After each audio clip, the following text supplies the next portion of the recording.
Good morning. As my contribution to the Budapest Visual Learning Conference, I want to address the question of how an image acts, or is performative. This has been very important for the past 15 years or so, as theorists from anthropology to art history to visual studies have tried to articulate the way in which an image can motivate behavior. The question is closely related to others of the image's power, agency, and animation. Now, I'm a friend of the power of images. My training and beliefs uphold the phenomenal force of images. As a follower of Rudolf Arnheim, I believe images are nodes of power that send out their vectors of energy into the surrounding world. Yet I am an image act skeptic. And I am so because I don't think theorists have taken the best of speech acts seriously to heart. Let me explain what I mean by this. First, what do we mean by an image or a picture act? The term is used in a dozen ways, but I will use one from Horst Bredekamp's book, Image Acts, because it is representative of his theory. In his book, he talks a lot about works of art with first-person inscriptions. The anonymous Christ on the cross in the Bode Museum in Berlin from the early 12th century includes an inscription on the back. It reads, Wolframus Presbyter, Iusit me facere, Wolfram the priest ordered that I be made. For Bredekamp, the fact that the crucifix speaks for itself is significant because the reference does not go back to the artist, normally analogized to the utterer in a speech act. Rather, the work is the utterer, and the work therefore, quote, functioned in the manner of an image act. It has already been pointed out that the way this argument is presented is rather loose and seems to treat image acts metaphorically. Some other authors follow the structure of speech acts more clearly, as, for example, sketched out by John Searle. But because this tradition itself has certain weaknesses, it is safe to say that the theory of image acts in general is underdeveloped. Specifically, the force of an image has to be specified better. And in so doing, it is harder to affirm that images indeed carry force. In general, I have found that visual theory has not dealt with general theoretical problems of the authority in social life, and further harmed its own theoretical development by overemphasizing the work of art as a powerful particular, an agent, at the expense of social structure. A speech act is one that accomplishes some social action, and it changes the world. Briefly, in Searle's account, there are constitutive rules that bring things into being. Saying I do at a wedding ceremony is one example. We may immediately wonder what is performed by the first-person inscription in the crucifixion. Asking, warning, promising, forgiving, or more institutionally charged acts like baptism, marriage, legal indictment are the usual fare of speech acts. Further, they have what Austin called felicity conditions. The fulfillment of a promise is its felicity condition. At this point, at least, there is nothing that the image actually accomplishes in its creation or display. There's nothing quasi-legal or institutional. If we are to follow Searle, we must also attend to his critics, who note a lack of an account of social structure in his theory. Speech acts are, for Searle, relatively individualistic affairs. Speech acts are binding based only on individual mental dispositions. Is an individual mental disposition enough to explain why we might go to jail if we shout fire in a movie theater? I will not go too deep into the ontology, but institutional why terms for Searle are also always individual X terms. Y terms boil down to X terms. Y terms cannot stand alone. While the institutions of free assembly in a society explain why it is wrong to shout fire, it is not so clear what institutions cause us to attend to the crucifixion.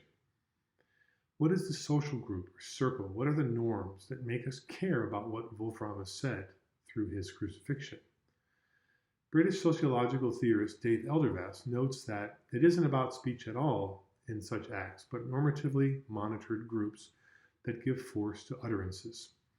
He says, quote, a manager could not dismiss an employee with a speech act of firing unless both were parts of an organization of a certain kind. Thus, the causal power is a power of the organization, exercised on its behalf by the manager, and not a power of the manager as an individual.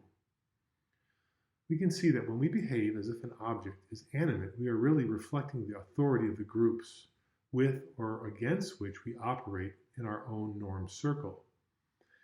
But there is also a body of writing on document acts as well, which moves us closer to images. Speech acts bring entities into existence, we might say, but they cannot necessarily maintain their existence. The speech act is an event or an occurrent, whereas documents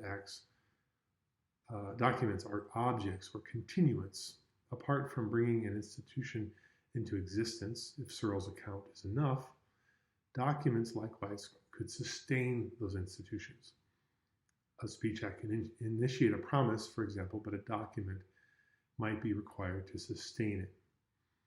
Documents also perform acts. For example, a contract creates an obligation. A state of incorporation creates a corporation. A deed creates a privilege. A title deed creates a property right. A patent creates an exclusive right, and so on. These are all taken from Barry Smith's theory of document acts. On one hand, these might seem to be governmental or bureaucratic, but remember, there may be a government one has lost trust in. Think of inflation in Weimar Germany, for example. What is essential then, as with speech acts, is the power to bind the speech or documentary act to its maintenance. Again, as these examples show, the result is squarely institutional. Now, part of what motivates the hope for image acts by art historians is the desire to claim powers for what we study, works of art. We can see that with speech and document acts, there's also something agential or magical about the speech part, the promise, or the document, the contract. Suppose that we are afraid of a survey of our land because a profitable business is located there, and the bounds of our land, as redrawn, might change that business. Once created, the survey document produced by a surveyor, a mere piece of paper, could attain almost magical properties. We might try to steal it, lest it usurp our business. It might create nightmares for us or depress us. But as with both speech and document acts, its power is really the institutional power that it has related to ownership. It might seem to attain a level of animacy, but we are really reacting to the force of the institution. We have seen that to change the world via an act, we need a normative social theory. Even with Searle's individualistic and linguistic theory, there is a shared institution within which the act gains traction. The stronger theory that I referenced, that of Dave Eldervass, argues strongly for a socially causal account of social life in norm circles. The visual agency of the work of art goes exactly away from any meaningful social theory of the art field.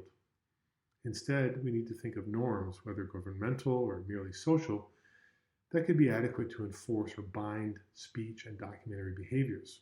Once we understand the power structure, we understand why an act might be relevant in the first place. Interestingly, the same art historians who push the power of the object are, at least metaphysically, no different from Margaret Thatcher's dictum that there is no such thing as society.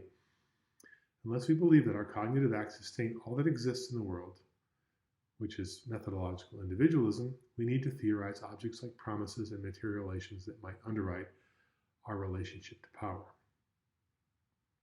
To conclude, let us return to Bredekamp's crucifixion.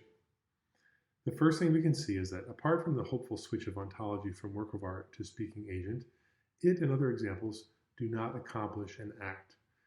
If we compare its address to us, either the speech, the promise, or document contract acts, this is plain. There is nothing that the image does that changes the world. The first person inscription might hail or interpolate us in some way, but that is as far as it goes. So far, the most convincing examples of an image act that I have found are the so-called pitture infamanti from the Italian communes of the 13th and 14th centuries. Writers on such shaming images are sensitive to the ways in which they are a requisite to political and legal power and function in a strict institutionalized way. Yet in document act theory, for example, there is a space for evidence that coincides with document acts, like photos that might accompany a bill of sale. But these are not image acts. It has been pointed out that pituitari and famanti do not require an iconic likeness, for example, and were sometimes and somewhat subservient to the capitalized tituli of the names of offenders written on walls. Therefore, before one can invoke an image act as causally powerful, one must exhaust speech and document acts first. And here I don't decide on the ultimate issue of pituitari and famanti, which requires more study. Even generic acts of image power, something we might call them something like their social psychology instead of their sociology as we've been describing it, have a normative background. The saint that the Catholic implores is underwritten by the edifice of Catholic faith and certified by the liturgical structure of the Church. The Catholic sculpture that a month before was not especially repugnant suddenly becomes so in a Dutch town with the political clampdown of the Spanish and the Netherlands, champions of the Catholic faith. In reviewing speech and document acts, I showed how approaches based on Searle and others are weak and individualistic. They do not theorize non-extensive ontologies like promises or social relations like norm circles. As they presently stand, they are inadequate to explain how an image could induce behavior. That which they leave to the agency of the object is magical, either under-theorized or metaphorical. The norm circle explanation given here is a theory of agency, but the main trouble remains the institutional power of the image act. It must move beyond the anecdotal or unique and will convince us by its ritual